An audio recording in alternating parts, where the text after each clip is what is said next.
So, on July 4th, it's time for all Americans to come together in scaling the Statue of Liberty and making fools of themselves. So the left has decided that everything is political up to and including Independence Day itself. July 4th is a time for political protest. We now know that a vast majority of Democrats are not extremely proud of their country. This led Brit Hume of Fox News to tweet out that Democrats don't love their country.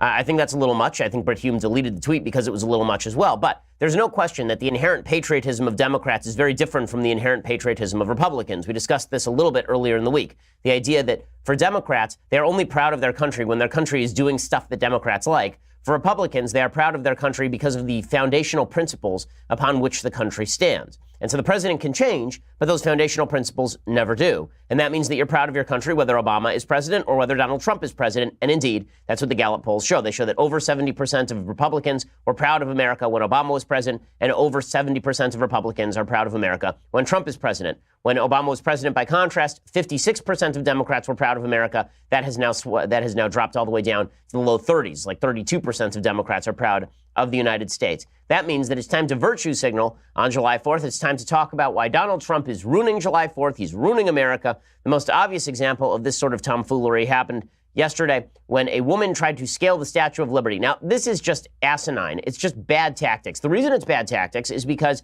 they had to then evacuate all of Liberty Island. They actually had to evacuate the entire island because this dolt decided to go up there and protest against immigration and customs enforcement at the Statue of Liberty. There's certain irony to that, given the fact that the Statue of Liberty, right, and is inherently tied with immigration, and that everyone who was legally going through the system was doing so by following the Statue of Liberty and then going over to Ellis Island, where they would then be integrated into the American system legally. It was not that there was no ICE back in the day. There was ICE's equivalent, right? There were actual law enforcement mechanisms in place to vet people who were entering the country when they were entering the country, particularly in the early 20th century. In any case, this lady hates ICE, and so she gets up on the foot of the Statue of Liberty with a giant sign that says "Abolish ICE." So here's a little bit of tape of that. I will narrate it for you. So here's the lady. She's climbing around. She's sitting there. She's waving, carrying up a shirt that says that she wants to abolish ICE. And then eventually the cops get up there and they take her away. She's just a delight, crawling around up there for the media attention. Finally, here come the cops. They hook themselves up to ropes on their day off, and they go up there and they grab her, and then they bring her down. So just brilliant stuff. It's very important that Liberty Island had to be evacuated. People's entire Independence Day had to be ruined because one idiot decided that she was going to climb up there with some of her friends. She spent nearly 2 hours on the base of the statue. At times, she sat under Lady Liberty's foot. She claimed she refused to come down at all until all the children have been released. Well, she failed because they have not been released, and she is still in jail right now. She also waved a T-shirt reading, "Trump makes us sick," and "Rise and resist." And then finally, after being nabbed by police, she relented and came down from her dangerous perch. The reason this is foolish is because anybody who's watching this thinks, I may agree with you, but why are you getting 3,000 people kicked off Liberty Island because you decided to pose? Why was that an important thing to do? Plus, the radicalism of Democrats who are now embracing the abolish ICE position is pretty insane. They're not actually suggesting a replacement. They're not suggesting that ICE should be reassessed and that it should be put again under the Department of Justice. Remember that immigration enforcement, Border Patrol, all this stuff was under the auspices of the Department of Justice, not under the Department of Homeland Security until after 9/11. Before that, it was under the DOJ. I have a good sense that Democrats would not be fond of the idea of taking ICE and putting it under the auspices of Jeff Sessions, right? The most anti-illegal immigration and maybe anti-legal immigration attorney general in modern history. I have a feeling that they don't want Jeff Sessions to determine border policy. But to be clear, this is a 70-30 issue. Most Americans do not want to abolish ICE. Most Americans want the borders enforced. President Trump knows that, and President Trump is saying so. He says, listen, we're not abandoning ICE, guys. I mean, this is not a thing that's happening. I hear Democrats saying, we want to abandon ICE. We're not abandoning ICE, and we're not abandoning our law enforcement. Just the opposite. Okay, and this is actually a popular issue for President Trump. It always was a popular issue for President Trump. The left is misconstruing things. Just because people don't like the policy of separating parents from children at the border does not mean that they don't want the border enforced at all. And it is so like the reactionary nature of the times that the left has decided this means that no border enforcement should be the replacement for border enforcement that they don't like.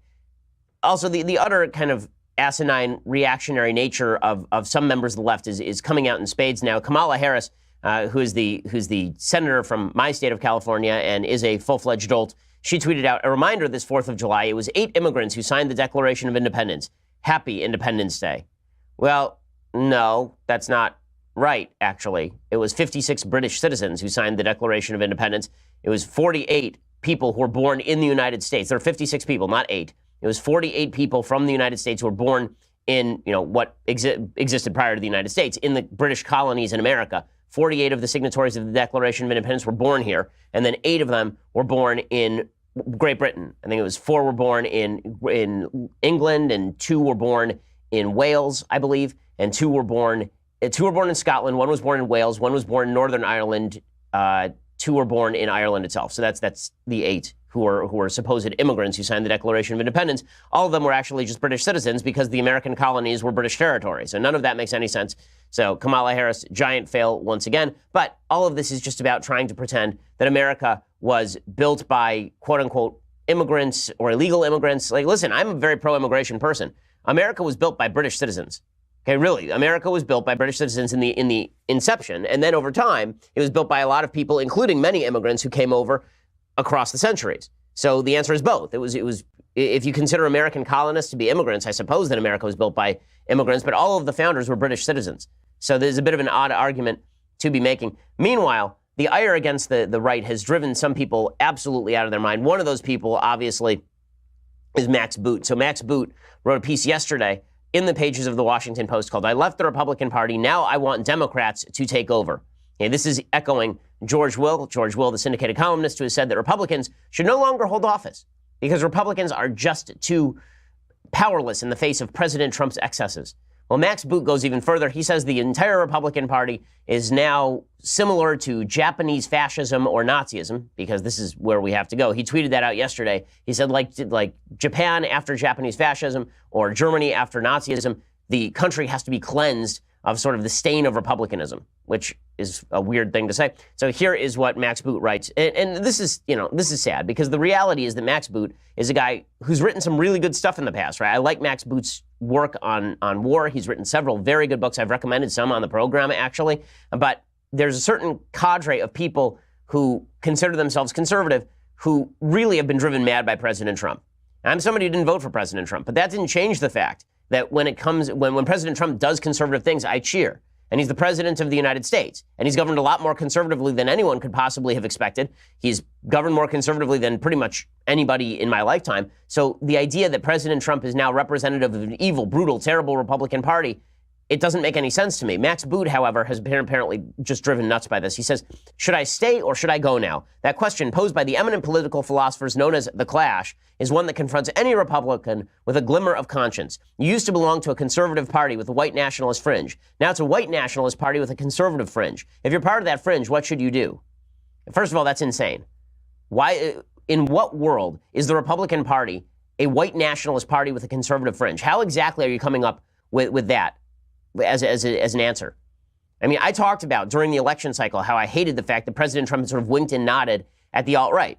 But now he's kicked out Steve Bannon. The alt-right are persona non grata inside the Trump administration. And the fact is that this is a conservatively governing party.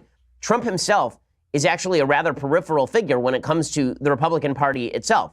He's important in the sense that people have to negotiate with him, but to identify Donald Trump as the root and branch of the entire Republican Party is to ignore the fact that there are elected Republicans in majorities in the Senate, in the House, in a majority of state legislatures, in governor's seats in a majority of states. I just don't understand this argument that this is now a white nationalist party. It just doesn't make any sense to me. It's clearly not a white nationalist party. This is just factually false. It's a conservative party, and if you want to say that there's a white nationalist fringe, I would say that even that is a little bit exaggerated, but at least you can make the argument for that. Say it's a white nationalist party, it seems to me fully crazy. He says veteran strategist Steve Schmidt, who ran John McCain's 2008 presidential campaign, is the latest Republican to say no more. Recently, he issued an anguished Twitter post. 29 years and 9 months ago, I registered to vote and become a member of the Republican Party, which was founded in 1854 to oppose slavery and stand for the dignity of human life, he wrote.